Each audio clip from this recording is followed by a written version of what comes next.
Fala, família Palmeiras, tudo bem? Seja bem-vindo a mais um vídeo aqui do nosso canal, mais um pré-jogo e também trazer algumas informações novas, informações que aconteceram agora há pouco sobre o nosso Verdão. Mas antes da gente começar, peço rapidamente para você curtir, comentar, compartilhar e se inscrever no nosso canal. Assim você fica por dentro de tudo o que acontece no Palmeiras.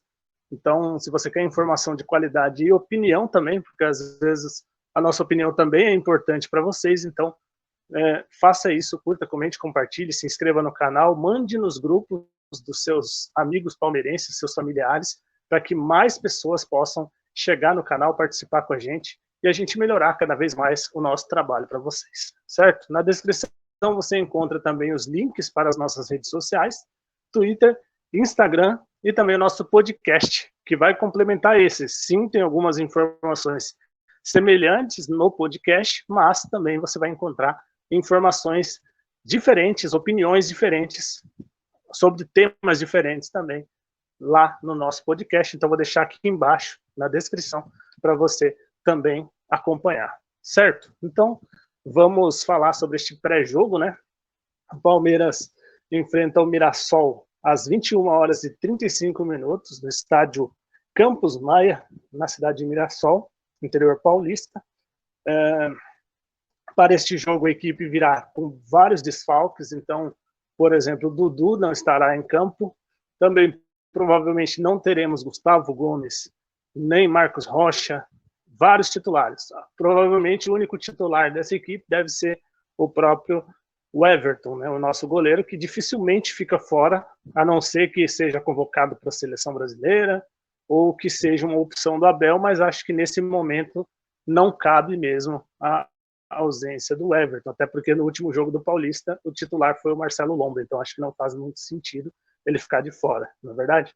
Então vamos ter essas mudanças, o jogo que será apitado pelo árbitro Salim Fendi Chaves e também que terá transmissão, importante a gente falar sobre isso, né, porque a torcida sempre fica nessa dúvida, ainda mais no Paulistão, né, que você tem vários lugares transmitindo alguns jogos, outros lugares transmitem alguns e outros não, então é importante a gente trazer esse dado. Então o jogo vai ser transmitido pelo Premier, pelo Paulistão Play e também pela Record TV. Então quem só tiver a TV aberta pode acompanhar pela Record TV. Vou trazer aqui rapidamente o time do Palmeiras, né, que deve ser o titular no jogo de hoje. É o seguinte, o Everton no gol, e aí o sistema defensivo com Mike, Luan, Kusevich e Vanderlan. No meio teremos provavelmente Jailson, Atuesta e Tabata. E no ataque, Breno Lopes, Giovani, ou Rafael Navarro e Lopes. Então esse aí é o time do Palmeiras que deve entrar em campo hoje com o Mirassol. Lembrando que se o Palmeiras vence hoje, ele assume a liderança, ele já é invicto, o Palmeiras está invicto, se ele vence hoje, ele assume a liderança do grupo com 10 pontos. Então, são essas as informações a respeito disso, né? E agora vou trazer mais algumas outras notícias aqui importantes para a gente falar sobre o Palmeiras, porque a gente tem tido bastante informações nos últimos dias, principalmente depois da conquista da Supercopa, né? Porque aí começaram aquelas velhas perseguições em cima do Abel Ferreira.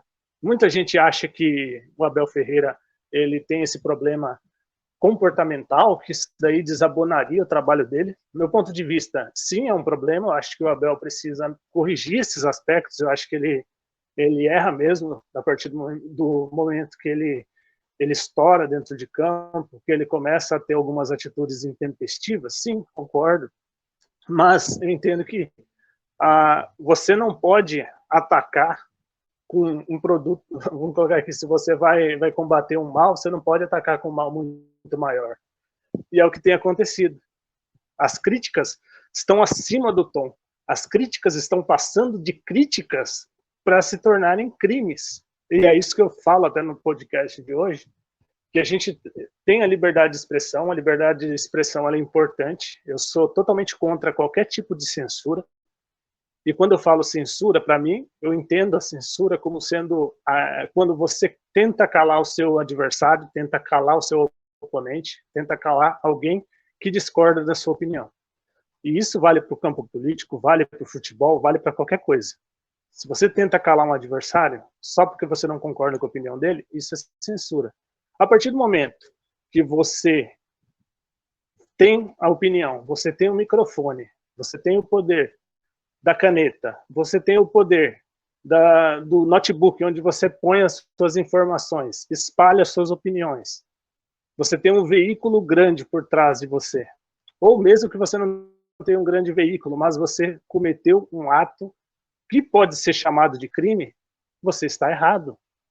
Então, eu entendo o seguinte, o jornalista, ele tem sim toda a liberdade para ele falar o que ele pensa, para colocar suas opiniões, e se alguém se sentir ofendido, se alguém perceber que aquilo lá passou do limite e está passando para o campo da criminalidade, porque quando você compara um técnico de futebol que está revoltado num lance de jogo, você comparar com violência doméstica, você comparar com um criminoso condenado, aí acho que você passou todos os limites. Você já está arriscando a cometer um crime. Isso se chama calúnia. Então, acho que as pessoas precisam medir mais as suas palavras.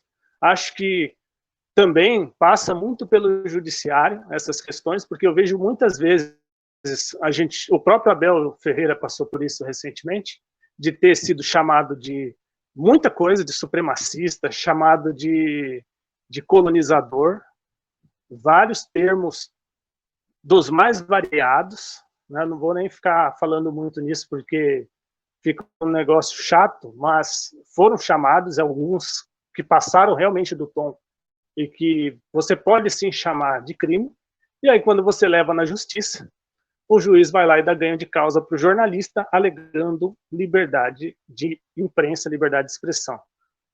E aí, do meu ponto de vista, está o erro. Você chamar de liberdade de expressão a liberdade de ofensa, a liberdade de imputar um crime a alguém, aí não, né? A não ser que você tenha provas do que você está falando, e olhe que nem assim é garantido que você não seja punido se você mostrar isso. Experimenta, por exemplo, e falar, expor a sua liberdade de expressão para expor um caloteiro, por exemplo, se você não será punido na justiça.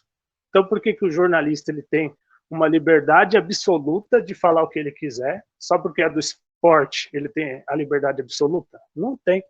Então, acho que cabe o judiciário analisar com correção essas questões, tanto do lado do Abel Ferreira, ou se fosse qualquer outro treinador. Eu ponho até aqui uma questão importante. Muita gente pegou muita raiva por conta desse microfone que foi chutado pelo Abel Ferreira. E aí eu faço uma comparação. O que é pior? Você chutar um microfone, sem acertar ninguém, né? Que, por exemplo, se eu chuto um microfone e acerto alguém, é uma coisa. Agora, se você pega o microfone e chuta ele, você está causando um dano material, e se você pagar aquilo lá, está resolvido. Você é obrigado a pagar. Você quebrou, você tem que pagar. Agora eu te faço a pergunta.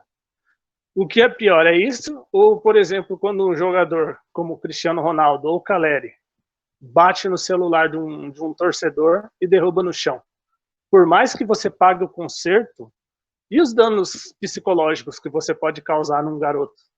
Porque aquilo é uma violência, querendo ou não. Então, e eu não vi essa repercussão desse tamanho.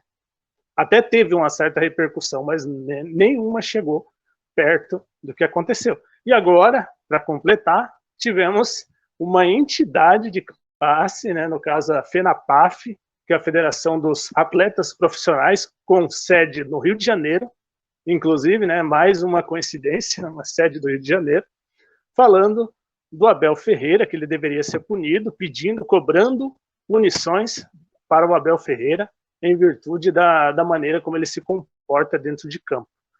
E aí, eu faço aquela pergunta, né, bem clara. Onde esteve essa entidade durante a pandemia, quando os jogadores não queriam jogar e a entidade queria que eles voltassem para campo antecipadamente? Aonde está essa entidade com clubes pequenos que, por exemplo, ficam sem receber salários por meses? Aonde está essa entidade quando tivemos casos de violência, por exemplo, de torcedores arremessando pedra em ônibus, arremessando bomba em ônibus? Aonde estava essa entidade? Então, esse tipo de coisa que eu gostaria de saber. Mas, para a gente encerrar, né, esse aspecto, eu vou trazer mais algumas informações, falando já, como eu falei, entrei no assunto FENAPAF, vou trazer aqui uma nota publicada pelo Palmeiras agora há pouco, falando, repudiando essa nota aqui. Só um instante eu vou trazer para vocês já estão vendo na tela, mas eu vou ler aqui rapidamente o que foi dito nessa nota. Vale ressaltar que essa nota foi escrita não só pela diretoria do Palmeiras, mas também pelos atletas do clube, né? Porque já que a gente está falando de uma federação de atletas profissionais, então por que não ouvir os atletas? Será que eles se sentem representados por essa entidade? Então vamos ver aí o que disse a Sociedade Esportiva Palmeiras. A Sociedade Esportiva Palmeiras e os atletas profissionais do clube vêm a público repudiar a oportunista manifestação da FENAPAF, Federação Nacional dos Atletas Profissionais de Futebol, contra o treinador Abel Ferreira.